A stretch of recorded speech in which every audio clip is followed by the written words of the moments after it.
APMC कांदा मार्केटमधील पाणी बंद केल्याने माथाडी वर्ग आक्रमक झाला आहे। माथाडी नेते नरेंद्र पाटील यांनी कांदा बटाटा मार्केट बंद केला आहे।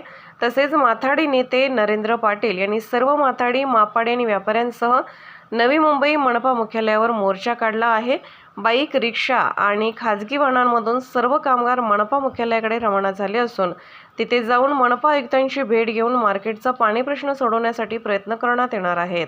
20 तारखेपासून कांदा बटाटा मार्केटमधलं पाणी त्या ठिकाणी बंद करण्यात आलेलं आहे।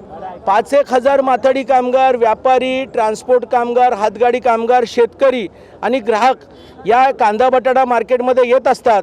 प्रशासनाला, महानगरपालिकेलाही आम्ही पत्रावर केलं आहे, आम्ही एपीएमसी मार्केटच्या सचिवांना पत्र केलं आहे, पण आता कांदा बटाट्यातला व्यापारी, माथाडी कामगार ह्याचं कोणीच वारिसदार नाही, म्हणून आज आम्ही मार्केट बंद करून आम्ही आयुक्तांना भेटायला निघालोय। सर, ये एकच मार्केट नाही, महत्त्वाचं आहे की महापालिकाने कांदा बटाटा मार्केट प्रशासकीय इमारत आहे। मला कांदा बटाट्याची माहिती आहे।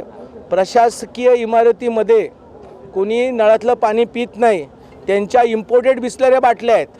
त्याच्यामुळे प्रशासनाला जरी पाणी नाही पुरवठा केला तर ते शौचालयाला जाताना, मुतारी नाही, शौचालयाला जातानाही त्या ठिकाणी त्या बिसलरीच्या बाटल्या घेऊन जातील। पण गरीब माथाडी कामगारांनी काय करायचं?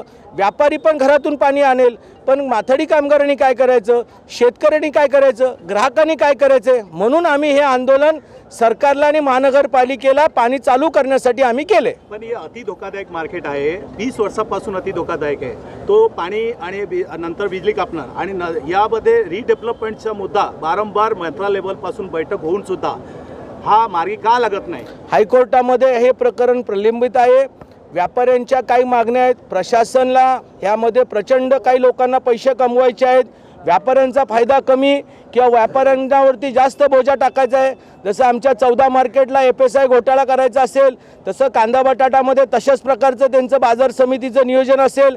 काही व्यापारी सहमत असतील, काही व्यापाऱ्यांची भूमिका विरोधात असेल, काही व्यापाऱ्यांची स्पष्ट भूमिका असेल की आमच्यामुळे आम्ही इथे एपीएमसीमध्ये व्यापार करतो म्हणून हा बाजारभाव वाढलेला आहे, म्हणून आमच्या व्यापाऱ्यांचं हित पहिलंच जपावं।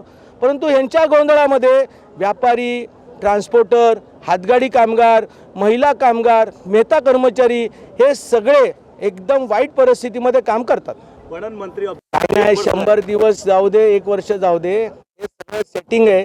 जोपर्यंत याच्यामध्ये सेटिंगची काय देवाणघेवाण होत नाही तोपर्यंत रिडेव्हलप होत नाही, हेच प्रश्न आहे। बाकी सगळं ओपन आहे। थँक्यू।